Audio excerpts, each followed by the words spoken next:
Hi everyone, welcome to another video, and we are now on the final part of this 14-part series of Life in the Railways, and it is entitled The End of the Railway Age. Throughout the 19th century, the steam locomotive ruled the railways in Britain.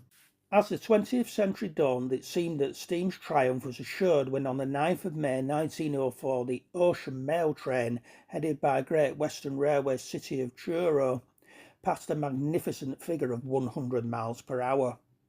It was steam that gave the railways its sense of glamour, and the men who controlled them were regarded as heroes. However, the truth was that for all its splendour, the steam locomotive was not very efficient, and the black smoke pouring from countless chimneys on the engine was a serious cause of pollution. Alternatives had already appeared before the Victorian age came to an end. The first electric locomotive, designed by German engineer Werner von Siemens, was demonstrated at the Berlin Trade Exhibition as early as 1879. At first, its use was mainly limited to the underground system, and in the years before there was a national grid, railway companies were not keen to go to the expense of building their own power stations, but another German inventor had an alternative offer. In 1892, Rudolf Diesel took out an English patent for his internal combustion engine. It was not immediately obvious how it would be adapted for use on rails, but in the 1930s the first diesel rail cars came into service. Once again, Germany led the way in spectacular fashion with the Flying Hamburger. This was a speedy rail car that immediately began recording faster times than the British Express of the Cheltenham Flyer. The 1930s were to see the first steps in Britain of moving away from the steam engine, with the start of electrification and the introduction of handsome new diesel rail cars. The advantages were obvious. The crew of steam locomotives had to arrive early to prepare the train. The driver of a rail car had simply to get in the cab and turn a key. The problem of smoke pollution was greatly reduced as well. Modernisation was on the programme, but everything was held up by the outbreak of war in 1939.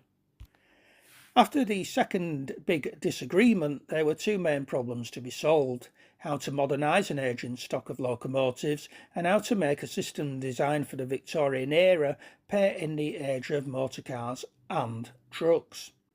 In 1960, the last locomotive to be built for the newly nationalised railways was rolled out of the Swindon Works and named Evening Star. In 1963, the chairman of British Railways, Dr. Richard Beechin, issued his famous, or to many enthusiasts, infamous report.